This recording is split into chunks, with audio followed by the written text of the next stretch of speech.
ജയശങ്കർ ഇപ്പോൾ ടെലിഫോണിൽ. ശ്രീ ജയശങ്കർ, അങ്ങനെ രണ്ട് പക്ഷത്തും ആരാണ് ലീഡ് ചെയ്യുക എന്ന് വ്യക്തമായി കഴിഞ്ഞിരിക്കുന്നു. പിണറായി വിജയൻ പ്രതിപക്ഷ നേതാവായി എത്തുമ്പോൾ അങ്ങ് എങ്ങനെയാണ് അതിനെ കാണുന്നത്? ഈ 10 വർഷത്തെ മുഖ്യമന്ത്രി പദത്തിൽ നിന്ന് നിഴൽ മുഖ്യമന്ത്രിയാകുമ്പോൾ ചരിത്രത്തിന്റെ ഓരോ കുസൃതികൾ എന്ന് വേണമെങ്കിൽ നമുക്ക് ഒറ്റവാക്കിൽ പറയാം. കാരണം ശ്രീ വി ഡി സതീശൻ പ്രതിപക്ഷ നേതാവായിരുന്നപ്പോൾ മുഖ്യമന്ത്രിയായിരുന്ന പിണറായി വിജയനെതിരെ അതിരൂക്ഷമായ വിമർശനം നടത്തുകയും സർക്കാരിന്റെ ഓരോ തെറ്റുകുറ്റങ്ങളും നിയമസഭയിൽ നിശിതമായ വിചാരണയ്ക്ക് വിധേയമാക്കുകയും ഇപ്പോൾ വി ഡി സതീശൻ വലിയ പോരാട്ടത്തിനൊടുവിൽ മുഖ്യമന്ത്രിയായി തീർന്നിരിക്കുകയാണ്.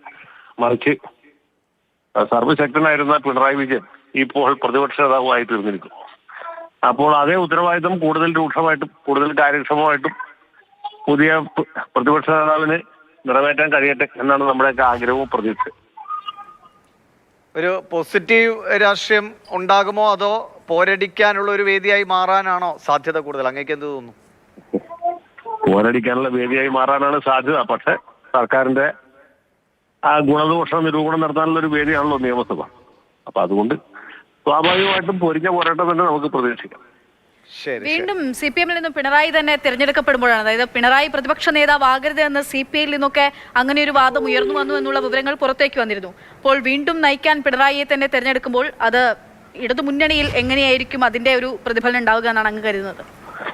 അല്ല, ഇടതുമുന്നണിക്ക് അകത്തുണ്ടാകുന്ന പ്രതിഫലനം എന്ന് പറഞ്ഞാൽ ഇപ്പോൾ CPM അവരുടെ നിയമസഭാ കക്ഷി നേതാവിനെ തിരഞ്ഞെടുത്താൽ പിന്നെ CPI-ക്കോ അല്ലെങ്കിൽ RJD-ക്കൊന്നും അതിൻ്റെ അകത്ത് പിന്നെ പ്രത്യേകിച്ച് ഒന്നും ചെയ്യാനില്ല. പക്ഷെ ഇവിടെ നമ്മൾ കാണേണ്ട ഒരു കാഴ്ച, ഈ പിണറായി വിജയന് പ്രായാധിക്യവും അനാരോഗ്യവും ആയിട്ട് ബന്ധപ്പെട്ട ഒരുപാട് വിഷയങ്ങളുണ്ട്. നമുക്ക് അതേ മുഖ്യമന്ത്രി സ്ഥാനം ഒഴിഞ്ഞതിന് ശേഷവും ആ പാർട്ടി നേതൃത്വത്തിൽ നിന്ന് അല്ലെങ്കിൽ അതിന്റെ ഫലപ്രദമായ നേതൃത്വത്തിൽ നിന്ന് ഒരു ഇഞ്ച് പോലും പുറകോട്ട് പോകാനോ താഴേക്കിറങ്ങാനോ തയ്യാറല്ല എന്നുള്ളതാണ്. അദ്ദേഹത്തെ പ്രതിപക്ഷ നേതാവായിട്ട് തെരഞ്ഞെടുത്തത് അദ്ദേഹം തന്നെയാണ്.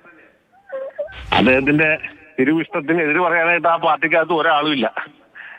അപ്പൊ ഈ പരാജയം എങ്ങനെ ഉണ്ടായി എന്നുള്ളതിനെ കുറിച്ച് പാർട്ടിക്ക് തികഞ്ഞ ബോധ്യമുണ്ട്. പക്ഷേ പാർട്ടിക്ക് ഒന്നും ചെയ്യാൻ പറ്റിയില്ല.